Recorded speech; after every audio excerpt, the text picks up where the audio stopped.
नमस्कार दोस्तों, आप पढ़ रहे हैं कक्षा 12वीं एनसीईआरटी गणित, जिसमें आज हम पढ़ेंगे प्रश्नावली 6.1। तो देखिए, इसका पहला सवाल है वृत्त के क्षेत्रफल में परिवर्तन की दर इसकी त्रिज्या r के सापेक्ष ज्ञात करना है। देखिए, यहाँ क्षेत्रफल को यदि हम कैपिटल ए से दर्शाएंगे तो हमें कैपिटल ए का अवकलन करना होगा, वो भी r के सापेक्ष। तो यह हमें ज्ञात करना है। और कब कब ज्ञात करना है? जब r का मान 3 सेंटीमीटर हो, और दूसरी कंडीशन है जब r का मान 4 सेंटीमीटर हो। तो देखिए, यहाँ पे हमें क्या दिया गया है। सबसे पहले तो वृत्त की त्रिज्या r दी गई है, और यदि वृत्त की त्रिज्या आपको पता है तो वृत्त का क्षेत्रफल आप आराम से निकाल सकते हैं, क्योंकि वृत्त का क्षेत्रफल क्या हो जाएगा? पाई r वर्ग हो जाएगा। तो देखिए, हमें वृत्त की त्रिज्या r दी गई थी, तब वृत्त का क्षेत्रफल क्या हो जाएगा? a बराबर पाई r वर्ग। अब देखिए, हमें निकालना क्या है? वृत्त के क्षेत्रफल में परिवर्तन की दर। तो देखिए, अब हम वृत्त के क्षेत्रफल में परिवर्तन की दर ज्ञात करेंगे, वो भी त्रिज्या के सापेक्ष ज्ञात करना है। तो हम क्या ज्ञात करेंगे? dA अपॉन dr ज्ञात करेंगे। देखिए, कहा गया है r के सापेक्ष, तो आप r के सापेक्ष ही लेते हैं। जब कुछ भी ना कहा जाए तो आपको t के सापेक्ष लेना होता है। तो देखिए, d अपॉन dr लिखा, a का मान रखेंगे तो a का मान कितना होगा? पाई r वर्ग है, तो पाई r वर्ग रखा। इसके बाद ध्यान देना, पाई तो यहाँ अचर पद है, अचर पद रहेगा। r वर्ग का आप अवकलन करेंगे r के सापेक्ष, तो कितना हो जाएगा? 2r हो जाएगा। और देखिए, आप गुणा करके लिख देंगे तो 2 पाई r। तो देखिए, dA अपॉन dr का मान हमने निकाला है, 2 पाई r आया है। अब देखिए, पहली कंडीशन क्या है? ए नंबर की कंडीशन है जब r बराबर 3 सेंटीमीटर है, 3 सेंटीमीटर है, तो फिर क्षेत्रफल में परिवर्तन की दर क्या होगी? मतलब dA अपॉन dr का मान पूछा गया है, तो 2 पाई r के स्थान पे हम 3 रख देंगे, तो फिर 3 गुणे 2 पाई आप करेंगे तो 6 पाई आंसर होगा। लेकिन यहाँ इकाई भी लिखनी होगी। ए देखिए क्षेत्रफल है, और क्षेत्रफल की इकाई वर्ग में होती है, और सवाल यदि सेंटीमीटर में चल रहा है तो सेंटीमीटर वर्ग। और प्रति, देखिए नीचे क्या है? dA अपॉन dr, r क्या है? त्रिज्या, त्रिज्या भी सेंटीमीटर में है, तो फिर सेंटीमीटर वर्ग प्रति सेंटीमीटर इसकी इकाई हो जाएगी। अब देखिए, बी नंबर की कंडीशन देखें, जब हमें कहा गया है r का मान 4 सेंटीमीटर है, r का मान यदि 4 सेंटीमीटर है, तो यहाँ पे अब हम 4 रख के देखेंगे तो dA अपॉन dr बराबर यहाँ 2 पाई r के स्थान पे 4 रखेंगे, तो 4 दूनी 8 पाई यहाँ पे आंसर होगा। और इकाई फिर वही रहेगी, a मतलब क्षेत्रफल सेंटीमीटर वर्ग, और r मतलब त्रिज्या, तो यहाँ सेंटीमीटर वर्ग प्रति सेंटीमीटर। तो इस प्रकार से पहला सवाल कंप्लीट हुआ। इसके बाद देखिए, दूसरा सवाल है, एक घन का आयतन 8 सेंटीमीटर घन प्रति सेकंड की दर से बढ़ रहा है। मतलब हमें घन के आयतन में परिवर्तन की दर दी गई है। अब हमें इसका पृष्ठीय क्षेत्रफल किस दर से बढ़ रहा है, मतलब पृष्ठीय क्षेत्रफल में परिवर्तन की दर हमें ज्ञात करनी है। कब? जब इसके किनारे की लंबाई 12 सेंटीमीटर होगी। तो देखिए, सबसे पहले यदि हम घन की बात करें तो घन में होती है कोर, या उसी को हम किनारा कह सकते हैं। तो मान के चलना होगा कि घन की कोर, जैसे हम x मान के चलते हैं, तो देखिए हम मान के चले घन की कोर या किनारा भी कह सकते हैं, x सेंटीमीटर है। तब देखिए, प्रश्नानुसार आपको क्या दिया गया है, तो हमने लिखा तब प्रश्नानुसार। देखिए, हमें आयतन में जो परिवर्तन की दर है उसका मान दिया गया है, मतलब हम कह सकते हैं dV अपॉन dt लिखना होगा। ध्यान रखना, यहाँ कहीं भी नहीं कहा गया है कि आप r के सापेक्ष या x के सापेक्ष लीजिए, लेकिन यहाँ पे सेंटीमीटर घन प्रति सेकंड लिखा है, तो यहाँ dV अपॉन dt का मान हमें दिया गया है 8 के बराबर है। अब ध्यान देना, यहाँ पे d अपॉन dt लिखा हमने, और v मतलब क्या होता है? आयतन होता है। तो घन का आयतन कितना होता है आपको पता होगा। यदि घन की कोर x है तो x घन होगा, फिर घन का आयतन, और बराबर 8 लिखते चलना। और हमने पीछे कोष्टक में भी लिखा है कि घन का आयतन v बराबर x घन होगा। अब देखिए, x घन का अवकलन आप करेंगे तो 3x वर्ग तो हो जाएगा, लेकिन ध्यान देना x का अवकलन किया है वो भी t के सापेक्ष, तो x का आपको फिर रिपीट करना होगा, और x का रिपीट करेंगे तो dx बटे dt हो जाएगा, और बराबर होगा 8। अब ध्यान देना, यहाँ से यदि आप dx बटे dt का मान निकालते हैं तो फिर कितना हो जाएगा? 8 बटे में संख्या आ जाएगी 3x वर्ग। तो देखिए dx बटे dt का मान आ गया। अब देखिए हमें ज्ञात क्या करना है, अब हमें ज्ञात करना था पृष्ठ क्षेत्रफल किस दर से बढ़ रहा है, मतलब पृष्ठ क्षेत्रफल में परिवर्तन की दर। तो देखिए हमने लिखा अब हम निकालेंगे घन के पृष्ठीय क्षेत्रफल में परिवर्तन की दर। तो देखिए यदि हम पृष्ठीय क्षेत्रफल को a के द्वारा दर्शाएं तो हमें निकालना होगा फिर dA अपॉन dt ज्ञात करना होगा। और तो देखिए dA बटे dt तो हमने लिखा, लेकिन a का मान रखेंगे तो आपको पता होगा कि घन का जो पृष्ठीय क्षेत्रफल होता है कितना होता है, 6a वर्ग होता है। लेकिन यदि किनारा आपने x माना है तो 6x वर्ग हो जाएगा। पीछे आप लिख भी सकते हैं कि घन का पृष्ठीय क्षेत्रफल a बराबर 6x वर्ग होगा। अब देखिए और आगे यदि आप सॉल्व करेंगे तो dA बटे dt का हम मान निकाल रहे हैं। देखिए 6x वर्ग का कैसे करेंगे, 6 और x वर्ग का उकलन करेंगे तो कितना हो जाएगा 2x, लेकिन x का आपको रिपीट करना होगा क्योंकि t के सापेक्ष अवकलन हो रहा है, तो फिर dx बटे dt आपको रिपीट करना होगा। अब ध्यान देना dx बटे dt का जो मान था वो मान यदि आप रख देंगे तो देखिए यहाँ पे तो हो जाएगा 6 दूनी 12x हो जाएगा, और इसका मान कितना है, इंटू में 8 और फिर बटे में 3x वर्ग है। और देखिए यहाँ पे यदि आप इसे सरल कर देंगे तो देखिए यहाँ 3 चौके 12 हो जाएगा, एक x भी यहाँ पे कट जाएगा, यहाँ 4 बचे होंगे और 4 इंटू 8 करेंगे तो 32 आ जाएगा और बटे 1 x बचा होगा। तो देखिए dA बटे dt का मान आपके पास आ चुका है 32 बटे x, लेकिन अभी x के रूप में आया है। लेकिन कहा गया है जब इस किनारे की लंबाई जो है 12 सेंटीमीटर हो, मतलब x का मान हम कितना रख देंगे, इसमें 12 रखेंगे। तो देखिए हमने फिर लिखा जब x बराबर 12 है तो फिर देखिए हम निकालेंगे dA अपॉन dt का मान क्या होता है, मतलब क्षेत्रफल में परिवर्तन की दर क्या होगी।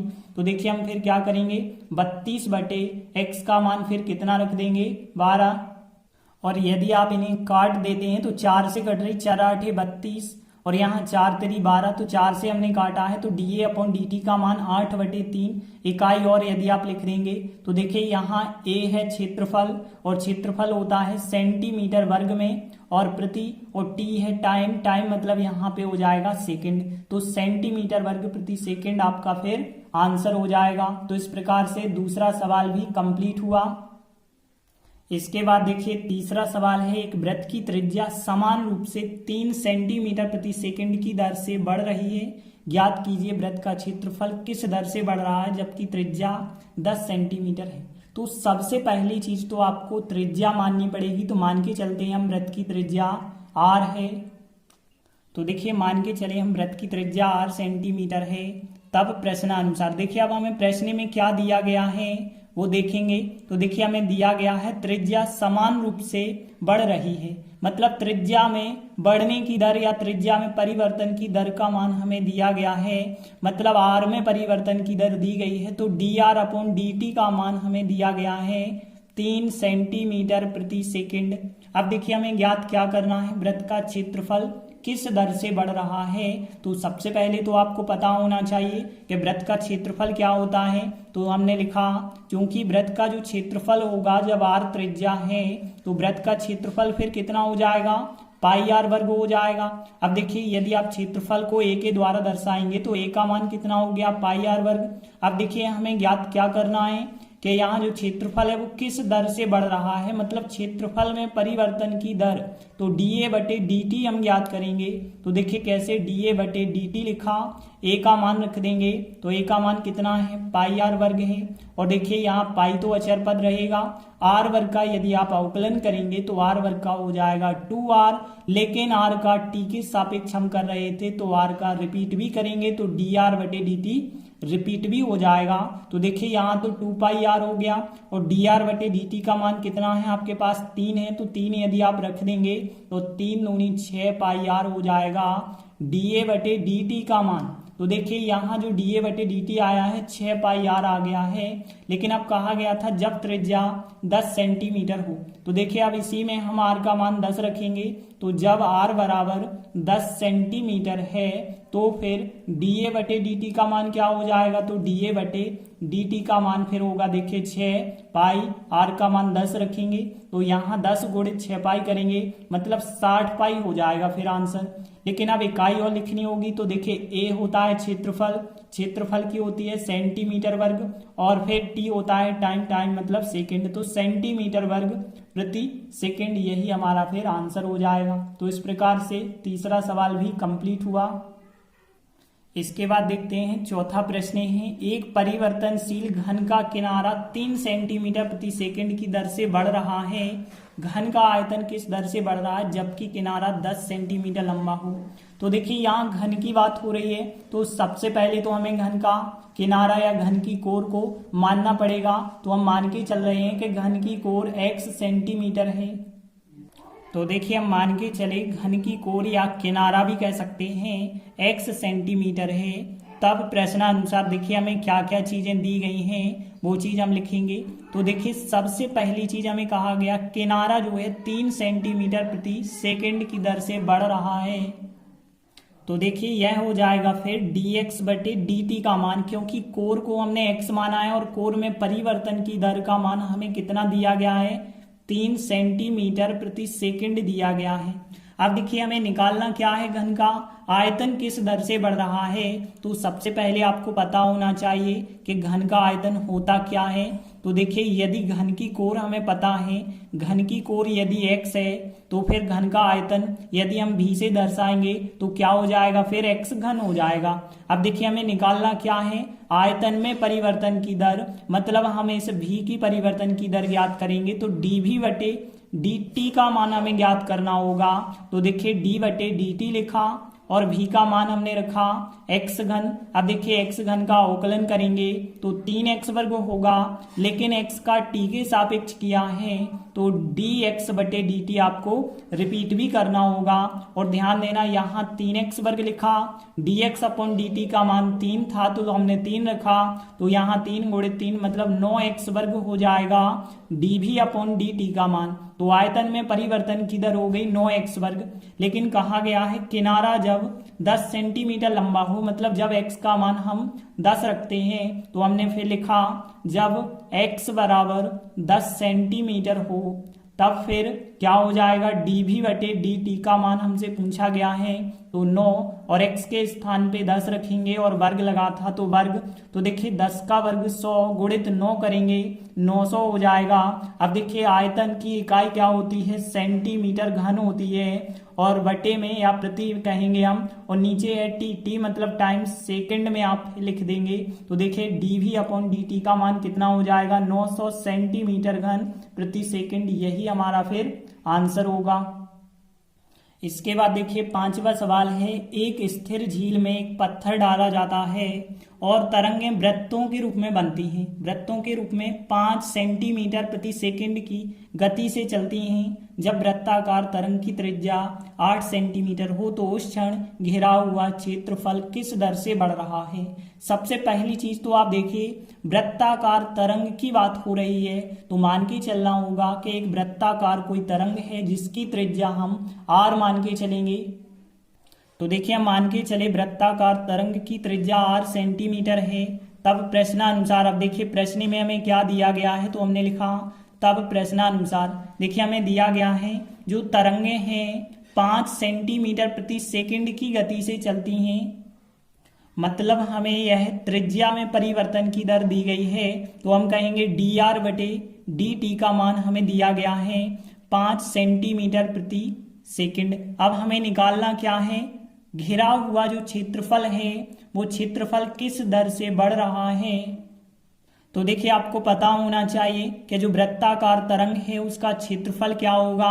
तो हम लिखेंगे चूंकि वृत्ताकार तरंग का क्षेत्रफल मतलब वृत्त का क्षेत्रफल, तो वृत्ताकार तरंग का जो क्षेत्रफल होगा वो क्या हो जाएगा, वृत्त का क्षेत्रफल के बराबर होगा। और वृत्त का क्षेत्रफल क्या होता है पाई r वर्ग, और इसे हमने यदि ये माना है वृत्त का क्षेत्रफल a बराबर है पाई r वर्ग। तो देखिए अब हमें क्या ज्ञात करना है, इसके परिवर्तन की दर ज्ञात करनी है। तो देखिए a जो क्षेत्रफल है a के परिवर्तन की दर हम ज्ञात करेंगे, मतलब dA अपॉन dt ज्ञात करेंगे।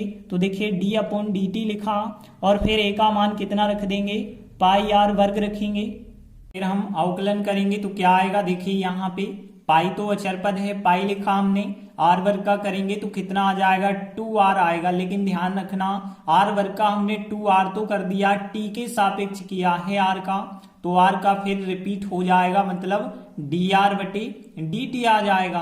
तो देखिए यहाँ पे कितना हो गया, फिर 2 पाई r हो गया, और dr बटे dt का मान आपके पास प्रश्न में दिया गया है 5 है, तो यहाँ पे आप 5 रख लेंगे, तो यहाँ पे 5 दूनी 10 पाई r हो गया है dA बटे dt का मान। अब देखिए आपसे कहा गया था कि dA बटे dt ज्ञात कीजिए, कब ज्ञात कीजिए, जब त्रिज्या 8 सेंटीमीटर हो। तो देखिए इसी में हम r का मान कितना रख देंगे 8 सेंटीमीटर, तो जब r बराबर 8 सेंटीमीटर है तो फिर dA बटे dt का मान हम ज्ञात कर लेंगे। तो dA बटे dt कितना हो जाएगा 10 पाई, r के स्थान पे 8 रख देंगे तो 10 8 80 पाई हो जाएगा आंसर। इकाई और हमें लिखनी होगी, तो देखिए a होता है क्षेत्रफल, और क्षेत्रफल होगा सेंटीमीटर वर्ग, और प्रति और t होगा टाइम, मतलब सेकंड हो जाएगा। तो इस प्रकार से 5वां सवाल भी कंप्लीट हुआ। इसके बाद देखिए 6वां सवाल है, एक वृत्त की त्रिज्या 0.7 सेंटीमीटर प्रति सेकंड की दर से बढ़ रही है और इसकी परिधि की वृद्धि की दर क्या होगी जब r बराबर 4.9 सेंटीमीटर है। तो देखिए सबसे पहले जो वृत्त दिया गया है हमें उसकी त्रिज्या r मान के चलेंगे। तो देखिए हम मान के चले वृत्त की त्रिज्या r सेंटीमीटर है, तब प्रश्नानुसार देखिए हमें क्या दिया गया है। देखिए यदि हम प्रश्न में देखें तो कहा गया था वृत्त की त्रिज्या 0.7 सेंटीमीटर की दर से बढ़ रही है, मतलब त्रिज्या में परिवर्तन की दर हमें पता है, मतलब हम कह सकते हैं dr बटे dt का मान हमें पता है कितना है 0.7 सेंटीमीटर प्रति सेकंड ये दिया गया है। और देखिए हमें निकालना क्या है, इसकी परिधि क्या होगी, परिधि की दर क्या होगी। तो देखिए आपको पता होना चाहिए कि वृत्त की परिधि क्या होती है, तो चूंकि हमने लिखा कि वृत्त की जो परिधि होती है वो आप लोगों को पता होगा कि परिधि होती है 2 पाई r। तो परिधि क्या होती है 2 पाई r होती है। अब परिधि को हमने c के द्वारा बताया, तो यहाँ सर्किल कहते हैं परिधि को, या वृत्त को हम कह सकते हैं, तो इसे c के द्वारा दर्शा सकते हैं परिधि को 2 पाई r। अब देखिए हमें चाहिए परिधि में परिवर्तन की दर, मतलब इस c में परिवर्तन की दर हम ज्ञात करेंगे, तो dc बटे dt का मान हमें ज्ञात करना होगा। तो देखिए d बटे dt लिखा और c का मान रख देंगे, तो c का मान कितना है 2 पाई r रखेंगे। अब देखिए इसका उकलन यदि आप करेंगे तो 2 पाई तो अचर पद है, अचर पद हमने लिखा, r का उकलन कितना हो जाएगा 1 हो जाएगा, लेकिन इस r का आपको t के सापेक्ष रिपीट भी करना होगा, तो dr बटे dt आ जाएगा। और देखिए आगे 2 पाई लिखा हमने, dr बटे dt का मान कितना है 0.7 रखा, और आगे यदि हम सॉल्व करेंगे तो देखिए यहाँ 7 दूनी 14 हो जाएगा, फिर 7 दूनी 14 मतलब यहाँ पे हम कह सकते हैं 1.4 हो जाएगा पाई। अब देखिए यहाँ पे जो dc बटे dt का जो मान आया है वो हमें किस बिंदु पर निकालना है जब r बराबर 4.9 दिया गया हो, तो इसी में हम रख देंगे। तो लिखेंगे हम जब r बराबर 4.9 सेंटीमीटर है तो हम निकालेंगे dc बटे dt का मान। तो देखिए यहाँ r के स्थान पे कितना रखना है 4.9, लेकिन इसमें तो r है ही नहीं, तो इतना का इतना ही आंसर रहेगा 1.4 पाई, क्योंकि r होता तो r के स्थान पे यह मान रख देते, r नहीं है तो यही का यही मान हो जाएगा। केवल आपको अब इकाई लिखनी पड़ेगी। तो देखिए यहाँ पे c होता है परिधि, और परिधि की इकाई केवल सेंटीमीटर होगी, वर्ग नहीं होती है। परिधि कोई क्षेत्रफल नहीं है, परिधि एक लंबाई होती है जो कि सेंटीमीटर में हम लिखेंगे, और प्रति और t होता है टाइम जो सेकंड में लिखेंगे, तो सेंटीमीटर प्रति सेकंड आपका फिर आंसर हो जाएगा। तो इस प्रकार से 6वां सवाल भी कंप्लीट हुआ। धन्यवाद।